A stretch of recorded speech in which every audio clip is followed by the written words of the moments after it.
Have you ever noticed the second that you announce a change in your organization, any change, there's always someone in the room that folds their arms or sighs or starts with a, yeah, but. And in that moment, most leaders think, here we go, resistance. Well, what if I told you that resistance is not inevitable? What if that belief, the belief that people resist change, is what is creating the resistance you end up dealing with? Today, I want to flip that belief on its head, because resistance to change isn't part of our human nature. It's not baked into us, but it is baked into the way leaders often interpret the normal response to change. We talk about resistance to change as though it's a fact, like gravity, taxes, resistance. But it's not. Most of what leaders label as resistance isn't resistance at all. Let me give you an example. Imagine you announce a new expense tracking and vacation booking system. It's going to streamline your processes, save money, and give your employees more control. You expect a round of applause, but instead you get endless questions, concerns about how it will work, comments on why it won't work, and perhaps even a flat out, nope, not going to use it.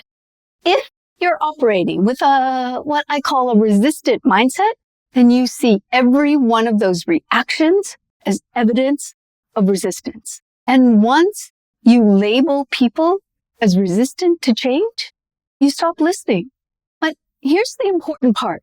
None of that behavior is resistance.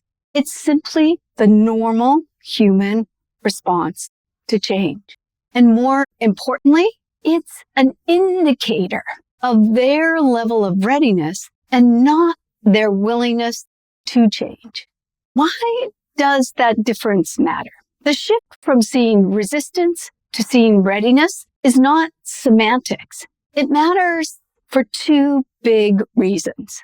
First, labeling creates blind spots. Once you label someone as resistant, your brain stops being curious. It filters everything they say through that lens, and you miss valuable insights that can improve your change effort. Second, it triggers defensiveness on both sides. Leaders, they defend their position. Employees defend the status quo. Communication shuts down. Leaders push harder. Employees push harder. And suddenly you're managing resistance that you helped create. But when you view those responses as information, not opposition, everything changes. Readiness opens the conversation instead of shutting it down. You ask different questions. They share different insights, and conflict de-escalates naturally. The alternative to managing resistance is beautifully simple. Build readiness. The readiness mindset is grounded in neuroscience, specifically on how the brain processes new information, uncertainty, and perceived loss. When people react to a change, they're not resisting.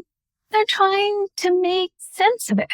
They're scanning for risk. They're evaluating impact. What you're seeing is not resistance. It's an orientation. This story from a COO I worked with shows how this can play out.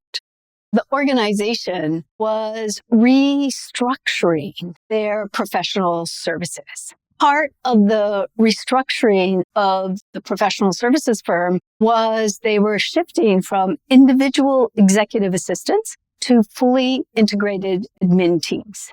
He shared that even before they had made the official announcement, he was hearing complaints, negative feedback, and he wanted to know how to manage the resistance. So I asked him to walk me through what he'd heard. And as we looked at the comments together, I asked, are any of these concerns valid? He paused, and then he noticed something really powerful. Some of their concerns were valid. Others were reflections of how significant that change felt for them. And many were the same questions he, the managers, and the partners had asked earlier in the process. What he thought was resistance was just a low level of readiness. So we reframed the upcoming meeting from how do we manage the resistance to building readiness. Instead of bracing for battle, he approached it with curiosity. He invited them to share their concerns. He listened. He clarified the why behind the change and the thinking that went into the decision. He acknowledged the impact on their roles.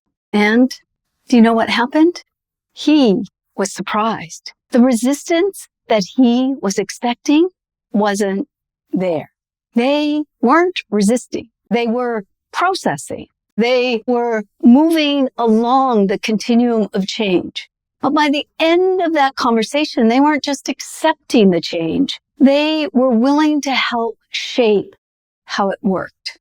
The transition ended up being smooth, successful, and sustainable. Not because he managed resistance, but because he worked with them to build their level of readiness. Resistance isn't inevitable. It's preventable. Resistance isn't something you have to fight, overcome, or manage. Resistance is often something you create when you assume it's inevitable. Well, when you shift and use the readiness mindset, you stay curious. Conversations stay open. People feel heard. Insights are revealed and readiness grows. And when readiness grows, resistance disappears. Change stops being something people fear and becomes something they can navigate with you. If you'd like a deeper understanding of the continuum of change, I've linked a previous video on it in the description box. Because once you stop expecting resistance, you'll be amazed at how smoothly your change efforts can go. I hope you have enjoyed this video, and I look forward to seeing you again soon. Bye for now.